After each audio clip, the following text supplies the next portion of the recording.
नमस्कार विद्यार्थी मित्रांनो, अभ्यास मित्र परिवारामध्ये तुम्हा सर्वांचं स्वागत आहे. मित्रांनो, आज आपण 22 नोव्हेंबर 2025 रोजीचं करंट अफेअर्सचं सेशन बघणार आहोत.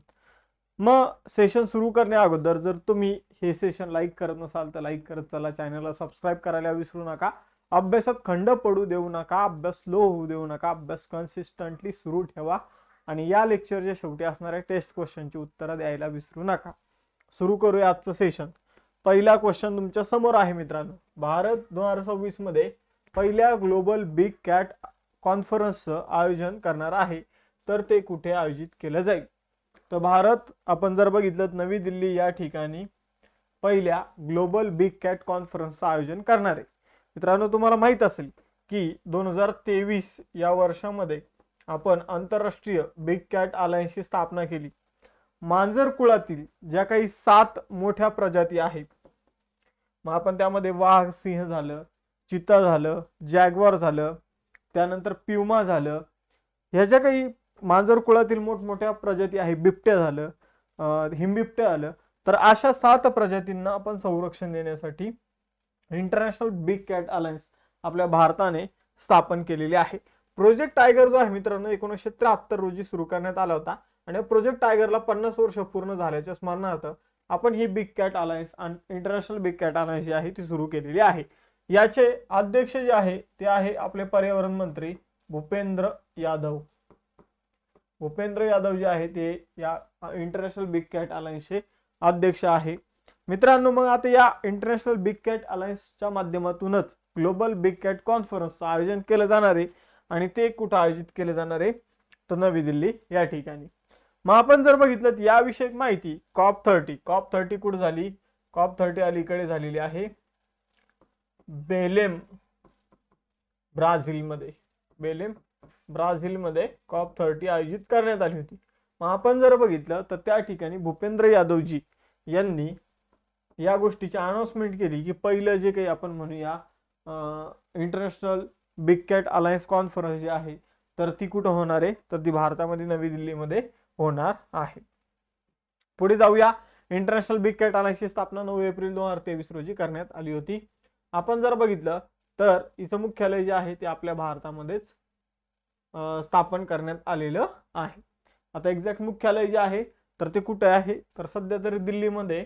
अजून इतर ठिकाणी जे आहे तर त्या ठिकाणाबाबत अजून आपल्याला माहिती मिळालेली नाही. जसं नवीन मुख्यालय आपल्याला इथं बघायला मिळेल तर तसं मी तुम्हाला अपडेटेड त्यावर क्वेश्चन त्याविषयीची इन्फॉर्मेशन घेऊन येईल. मग आता आपण परिषदेवर प्रश्न बघितला. महत्वाचे 2025 मधील परिषदा बघूया. 2025 चे SCO शिखर संमेलन कुठे आयोजित करण्यात आलं? तर चीनमधील तियानजिन या ठिकाणी. नाटो शिखर परिषद हेग नेदरलँडमध्ये. 17वी ब्रिक्स शिखर परिषद रिओ दी जानेरो ब्राझीलमध्ये. 18वी ब्रिक्स शिखर परिषद भारतामध्ये होणार आहे.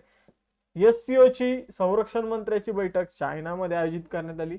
7वे हेलिकॉप्टर आणि लहान विमान शिखर परिषद पुणे महाराष्ट्रामध्ये आयोजित करण्यात आली. 11वं आंतरराष्ट्रीय योग दिन सत्र विशाखापट्टणम मध्ये आयोजित करण्यात आलं. 18वं प्रवासी भारतीय दिवस अधिवेशन भुवनेश्वर ओडिशामध्ये आयोजित करण्यात आलं, ज्याची थीम आहे विकसित भारतात परदेशी भारतीयांचे योगदान. आर्टिफिशियल इंटेलिजन्स ऍक्शन समिट फ्रान्समध्ये आयोजित करण्यात आली, ज्यामध्ये नरेंद्र मोदीजी ॲज अ उपाध्यक्ष म्हणून उपस्थित होते. 2026 मध्ये 28व्या राष्ट्रप्रमुखांच्या परिषदेचं आयोजन कोण करत? तर भारत करणार आहे. पहिली तंत्रज्ञान संवाद 2025 IISc बँगलोरमध्ये आयोजित करण्यात आला. हस्तकला परिषद मंथन नवी दिल्लीमध्ये आयोजित करण्यात आली. रायसिना मध्य पूर्व परिषद 2025 चे पहिले संस्करणाचं आयोजन अबुधाबी UAE मध्ये झालं. बिमस्टेक युवा परिषद गांधीनगर गुजरातमध्ये आयोजित करण्यात आली. दुसरा क्वेश्चन मित्रांनो, भारतीय नौदलाने माहे क्लास आपण एक जहाज जे आहे ते अलीकडे लॉन्च केलेले, तर त्याविषयी प्रश्न आहे. तर माहे या युद्धनौकाच्या चिन्हाचे अनावरण केले आहे, ज्यामध्ये उरुमी ही तलवार आहे जी केरळच्या कोणत्या प्राचीन युद्ध कलेशी संबंधित आहे? मित्रांनो, उरुमी नावाची जी काही तलवार आहे तर ती तलवार कलरीपयट्टू नावाचं एक प्राचीन युद्ध कला आहे आणि ही युद्ध कला जर आपण बघितलं तर केरळमधील आहे. कलरीपयट्टू नावाची युद्ध कला आहे, ज्यामध्ये उरुमी नावाची तलवार जी आहे तर ती प्रॉपर आपली जशी तलवार असते तशी नसते, त्या तलवारीला आपल्याला पत्रे पत्रे बघायला मिळतात, ठीक आहे. तर तशा प्रकारची ती तलवार आहे. आणि केरळमध्ये जर आपण बघितलं तर पारंपरिक ती तलवार आपल्याला बघायला मिळते. कलरीपयटू हा त्यांचा एक प्रकार आहे, कराटेप्रमाणे युद्धकला आहे ती. तर त्यामध्ये त्या तलवारीचं सुद्धा ज्ञान जे आहे ते दिलं जातं, पण ते सगळ्यात शेवटी दिलं जातं, ही गोष्ट लक्षात ठेवा. मग माहे युद्धनौका, तर माहे युद्धनौका जी आहे तर याप्रमाणे आपण अजून युद्धनौका बनवणार आहोत.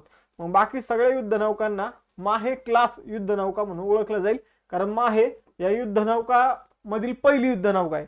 कधी पण लक्षात ठेवा, एखादं जहाज, एखादी पाणबुडी किंवा समजून घ्या एखादं वेगवेगळ्या प्रकारचं फ्रिगेट्स असतात, ठीक आहे. तर हे जे काही जहाज आपण बनवतो तर त्यांना आपण एका क्लासची जहाज म्हणतो. तर ते नाव कशावरून दिलं जातं, जे पहिले जहाज म्हणतं. फॉर एक्झाम्पल आता आपण हे पाणबुडी विरोधी युद्धनौका बनवली, ठीक आहे. मग आपण जर बघितलं तर हे जे काही यामधलं पहिलं जहाज आहे हे माहे आहे. मग इथून पुढच्या सगळ्या जहाजांना या कॅटेगरीतले आपण काय म्हणणार, माहे क्लास जहाज. मग डॅश पुढे काय असेल, कलवरी क्लास सबमरीन, ठीक आहे. आपण अशा नावाने त्यांना ओळखतो. तर याची निर्मिती कोचिन शिपयार्ड लिमिटेडने केलेली आहे, कोचीमध्ये आहे ते. त्याचबरोबर जर बघितलं तर माहे क्लास सबमरीन आपल्याला बघायला मिळते. INS माहे हे पहिलं जहाज आहे. लोगोमध्ये केरळचे प्राचीन मार्शल आर्ट कलरीपयटूची तलवार जी आहे ती उरुमी आपल्याला बघायला मिळते. 24 नोव्हेंबरला ही युद्धनौका जी आहे ती भारतीय नौदलामध्ये दाखल होणार आहे, म्हणजे अजून झाली नाहीये. हिचं ब्रीद वाक्य आहे मूक शिकारी. त्यानंतर 90% स्वदेशी साहित्य वापरून ही युद्धनौका बनवलेली आहे, 78 मीटर लांबीची आहे. तिसरा क्वेश्चन आहे, नागालँडने हॉर्निबल फेस्टिवल 2025 साठी कोणत्या देशाची भागीदार म्हणून निवड केली. तर हॉर्निबल फेस्टिवल साठी युनायटेड किंगडमची भागीदार म्हणून नागालँडने निवड केलेली आहे. हॉर्निबल एक पक्षी आहे, त्या पक्षावरून इथं या फेस्टिवलला, उत्सवाला हॉर्निबल फेस्टिवल असं म्हटलं जातं. आपण जर बघितलं तर हॉर्निबल फेस्टिवल 1 ते 10 डिसेंबर रोजी होणार आहे. किसामा हेरिटेज विलेज कोहिमा नागालँडमध्ये याचं आयोजन केलं जाणार आहे. युनायटेड किंगडम भागीदार देश आहे. हॉर्निबल महोत्सवात नागा जमाती आणि त्यांची संस्कृती आणि परंपरा प्रदर्शित केले जातात. पक्षावरून या सणाला नाव पडलेलं आहे. चौथा प्रश्न आहे, जागतिक बालदिन 2025 कधी साजरा केला जातो. तर जागतिक बालदिन जो आहे तो 20 नोव्हेंबरला सेलिब्रेट केला जातो. आपण जर बघितलं तर बालकांच्या हक्क आणि संरक्षणाबाबत जागरूकता पसरवण्यासाठी संयुक्त राष्ट्राच्या महासभेने 1959 मध्ये बाल हक्क जाहीरनामा स्वीकारला. आणि ज्या दिवशी आपण बाल हक्क जाहीरनामा स्वीकारला होता त्या दिवसालाच आपण जर बघितलं तर आपण बालदिन बनवलेलं आहे 20 नोव्हेंबरला. आणि 2025 बालदिनाची थीम आहे माझा दिवस माझा हक्क, म्हणजे माय डे माय राईट अशी इंग्रजीमध्ये आपण त्याला म्हणू शकतो. त्यानंतर आपला राष्ट्रीय बालदिन कधी असतो, तो 14 नोव्हेंबरला असतो. या दिवशी पंडित जवाहरलाल नेहरूजी यांची जयंती असते, त्यांच्या जयंतीवरून आपण राष्ट्रीय बालदिन जो आहे तो साजरा करत असतो. पाचवा क्वेश्चन आहे, नोव्हेंबर 2025 मध्ये कोणत्या रॉकेटने नासाच्या सेंटिनेल 6B उपग्रह प्रक्षेपित केलेला आहे. तर नासाने सेंटिनेल 6B नावाचा उपग्रह जो आहे स्पेसएक्सचं फाल्कन 9 रॉकेट जे आहे ते वापरून प्रक्षेपित केलेला आहे.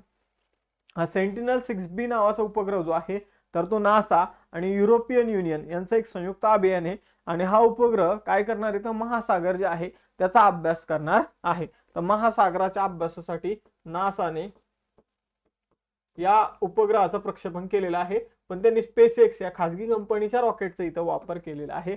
ही बाब सुद्धा आपल्याला लक्षात ठेवायची आहे. बाकी सगळी इन्फॉर्मेशन मी तुम्हाला इथली सांगितलेली आहे. सहावा प्रश्न आहे, 22 नोव्हेंबर 2025 पासून कोणत्या देशाने भारतीयांसाठी विजामुक्त प्रवेश निलंबित केला. तर इराणने आपल्यासाठी विजामुक्त प्रवेश निलंबित केलेला आहे.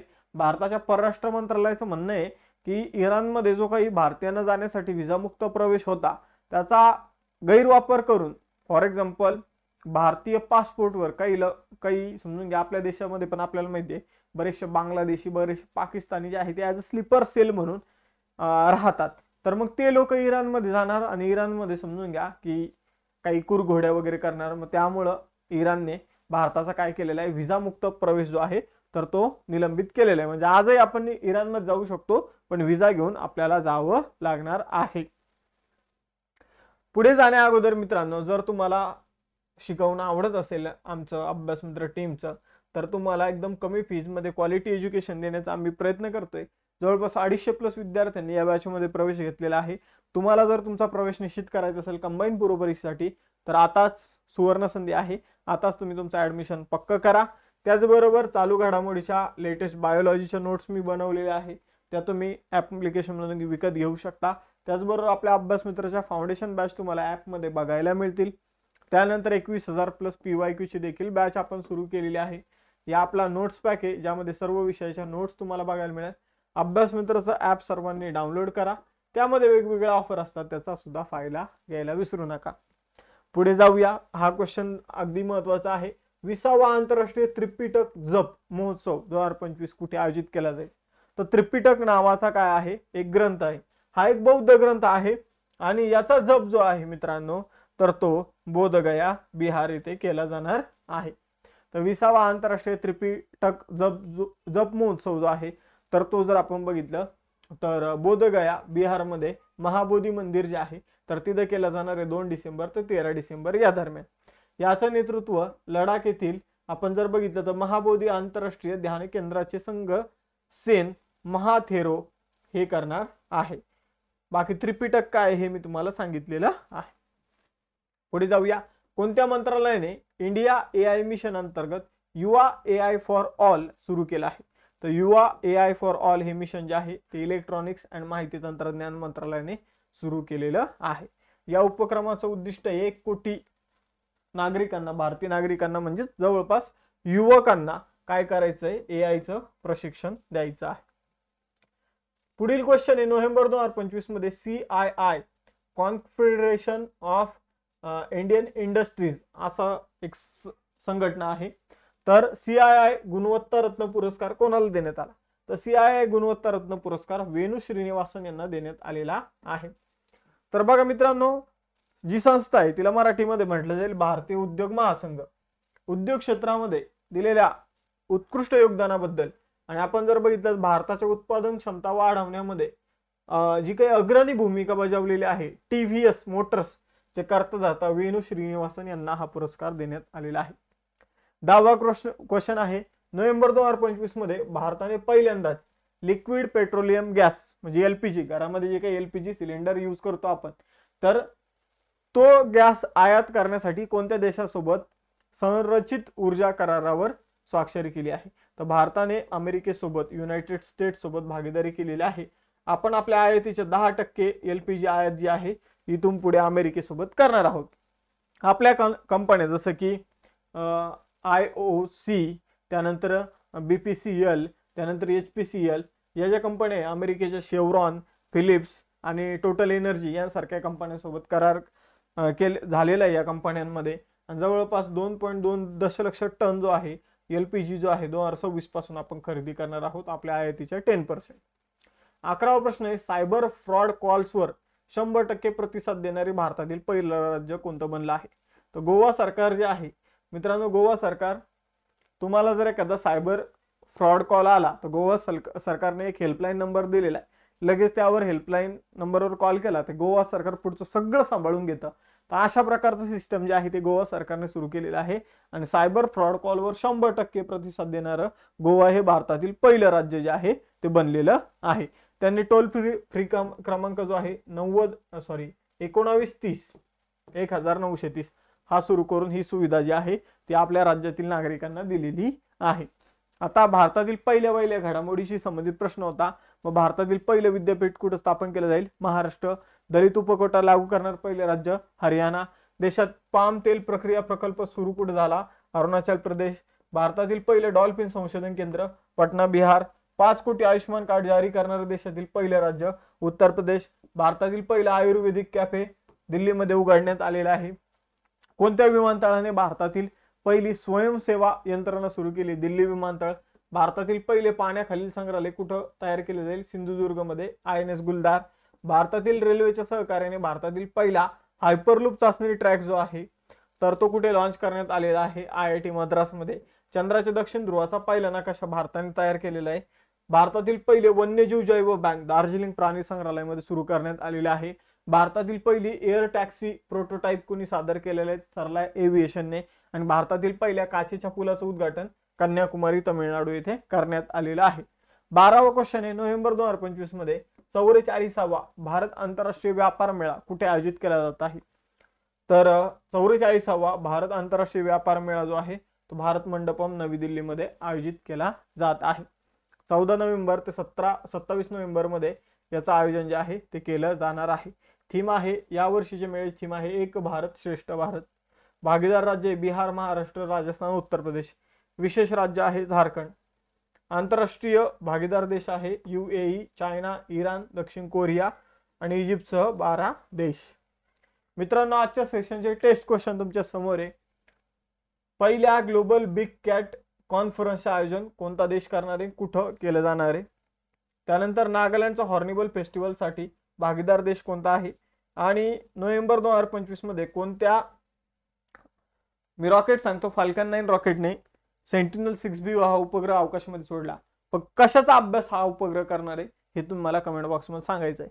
आणि जर तुम्हाला लेक्चर आवडला असेल लेक्चरला लाईक, चॅनलला सबस्क्राईब करायला विसरू नका. हे लेक्चर तुमच्या जास्तीत जास्त मित्रांपर्यंत शेअर करा आणि इतर लेक्चरसाठी टेलिग्राम चॅनल जॉईन करा, इंस्टाच्या पेजला फॉलो करायला विसरू नका. थांबा, इथं भेटूया नेक्स्ट सेशनमध्ये. चलो बाय बाय एव्हरीवन, जय हिंद.